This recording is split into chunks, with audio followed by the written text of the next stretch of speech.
اصلا تو خود سیستم اروپا خاطرتون باشه همیشه دوکنشین ها و کنتنشین هایی بودن، زمیندارا بودن. یه قلعه بود وسط یه چمنزاری، تو فیلماشو نشون میده. اون یه عالمه دهقان داره، برده داره واسش کار میکنه. بردگی واقعی بود. فئودال بودن. آقا یهویی شخصی به اسم بوگدان خملنیتسکی در اروپای شرقی شورید علیه یهودیت. چارشاخشو زد بالا، گفت من دیگه نمیتونم تحمل کنم، خون اینا رو میریزم. زن و بچه برای من نداشتن. قیامی رو انداخت، ریختن، شروع کردن یهودی‌ها رو کشتن ها. واقعا گیرشون میاد، تیکه تیکه میکردن. یهودی‌ها فهمیدن در اروپای شرقی به اون سمت چی جریاناتی ضد یهود شکل گرفته. گفتیم بهترین روش چیه؟ سری بیا خودت اونو کنترل شده ردیفش کن، ببین چی میشه.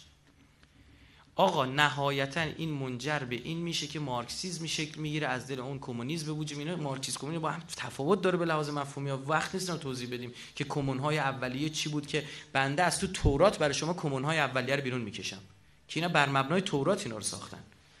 خدمت شما عرض بکنم اینا شکل گرفت و کمونیسمی شکل گرفت. گفتن گور پدر هر چی سرمایه داره، همه سرمایه‌دارا زالو صفتن، خون مردم میمکن، میایم پولو میگیریم مساوی بین همه تقسیم میکنیم، درآمد بین همه تمام، فقیری دیگه وجود نخواهد داشت. حالا من از شما سوال میپرسم، ببینید آمارش آوردم از رو برات بخونم، تو اسناد کشور روسیه اینا بیرون اومده و اسناد خود یهودی ها. خدمت شما عارض بشم که 0.4% جمعیت شوروی یهودی بودند اون بار. یعنی 225 میلیون نفر که جمعیت داشت، میگن دیگه نهایتا 1.5 میلیون، میگن دیگه خیلی بد فرض کنیم 1.5 میلیون از 225. خدمت شما عرض بکنم انقلابی شکل گرفته علیه یهود. 0.4% کل مردم این کشورم چی هن؟ یهودی هن. چند درصد باید احتمال بدی که یه یهودی راه پیدا بکنه به سیستم حکومتی همچین انقلابی؟ دقیقاً 0. چرا؟ میگه 0.4% یعنی تو 100 نفر چند تا یهودی؟ هیچ. تو 200 نفر نداری، بازم تو 225 نفر یه دونه داری. یعنی یارو مثلا توی جمع 20 نفره 22 نفره هیئت وزیران چند تا باید یهودی داشتون که اصلا هیچی، منفی، مثلا انگشت یارو باشه. 0.4% حساب میکنه انگشت یارو میذاره تو 20 نفر. خب چرا اصلا نباید باشه؟ چون انقلاب علیه یهودم هست دیگه، نوران علی نور، تمام راه نباید داشت. آمار رو برای شما میخونم، اسمش گذاشتم عجایب هشتگانه جهان. خیلی چیزا هست شما نشنیدید و من و تو نباید بشنویم، چون صاحب ما رسانه است و رسانه نخواد بدونیم ما نمیدونیم. بهتون گفتم 95% اخبار دنیا رو 4 تا بنگاه صهیونیستی اداره میکنن و این اعتراف صریح رابرت مورداک بنیانگذار فارسیوانه. بدونید تا فارسی 6 رو درست کرده این آدم، تا فارسی 6 رو درست کرده، دقیقاً عاشق چش ابروماشو داره پول میذاره، دست گذاشته رو اون چیزهایی که شما ازش منع شدی. الانسان حریص علی ما منع، دست گذاشته. دومین شبکه این که این بشر رو به راه خواهد انداخت ما پیش بینی اینه ورزش زنان باشه.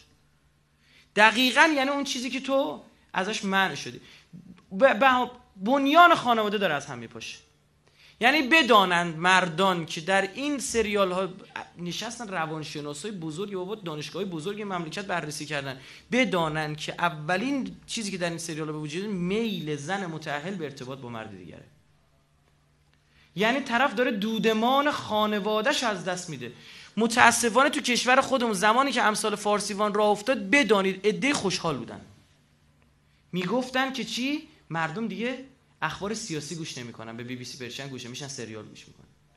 بابا اون برای اخبار سیاسی برنامه داره، برای ورزشت برنامه داره، برای مستندت برنامه داره، برای سریال خانوادگیت برنامه داره. کجای کاری؟ نخستین حکومت پس از جنگ انقلاب بولشویکی، از 22 تا وزیر چند نفر قاعدتاً باید یهودی باشن؟ 3. منفی دیگه. اسمش گذاشتم عجایب هشتگانه جهان. از همه مهمتر اولیش هم اینه، اهرام مصر نیستش، اولیش هم اسمش گذاشتم این. چند نفر؟ 17 نفر یهودی هن. برای یهودی دست بزنیم. یعنی چقدر؟ 77% یهودی تو رهبران انقلاب برای انقلابی علیه یهود. یا امام زمان. کمیته اداره جنگ، این آمار رو براتون میخونم دوستان، خوبه نه؟ از 40 یعنی وزارت جنگشون، وزارت دفاعشون، از 43 نفر 34 نفر یهودیان 79%. کمیته امور داخلی وزارت ارشاد کشور از 64 نفر 45 نفر یهودیان 70%. این آمارا جوک نیست برای شما دیگه. 80 سال نصف مردم دنیا رو به گند کشید کمونیسم، بیچاره کرد. همین جمهوری آذربایجان می اومدن لب مرز، این کسایی که اینور آب بودن اینور ارس بودن می‌خواستن صحبت بکنن با چوپونه، اون طرف میترسید یارو حرف بزنه. سیستم پلیسی و بسته شدید که اصلا در تاریخ نظیرش نیامده، سیستم کثیفی که اینو راه انداختن. کمیته امور خارجی وزارت خارجه از 17 نفر 13 نفر یهودیان. آمارو گوش کن، دقیق گوش کن، میشه 76 نفر. کمیته امور مالی از 30 نفر 26 نفر یهودیان. اینجا دیگه باید خیلی باشه. امور مالی دو تا چی بود؟ رسانه، مال، اینا دوتاش هر دوتا اونجا سر و صداشون پیدا میشه، بعد دنبالشون بگی. کمیته امور مالی از 30 نفر 26 نفر یهودیان. یعنی چقدر؟ یعنی 70، یعنی عذر میخوام 86%. اون 4%، این 14% هم میبخشه دیگه، چه کاری. کمیته امور قضایی وحشتناک، در تاریخ بخونید میگن هر یهودی میرفت تبرئه میشد برمیگشت. فکر میکنید چند نفر؟ چند درصد؟ تقریبا آره. از 19 نفر 18 نفر یهودیان، اون یکی دیگه زنش یهودیه. جدی ها، اون یکی دیگه زنش یهودیه. یعنی میشه 94%. اونم میگن اهل کجا؟ میگن هنوز زن نگرفتن، پس همون 100%. کمیته امور بهداشتی وزارت بهداشتشون از 5 نفر 4 نفر 80% میشه. کمیته ارشاد عمومی وزارت ارشاد اسلامی میشه که اون اسلامی نداشتن به کمونیسم. واقعا الان همینه. آره. از 53 نفر 44 نفر 83%. کمیته بنا و تعمیر، فری میسنری، بنایی، معماری، اینا چند 100% هستن. صلیب 100% یهودی تو کمیته بنا و تعمیرش.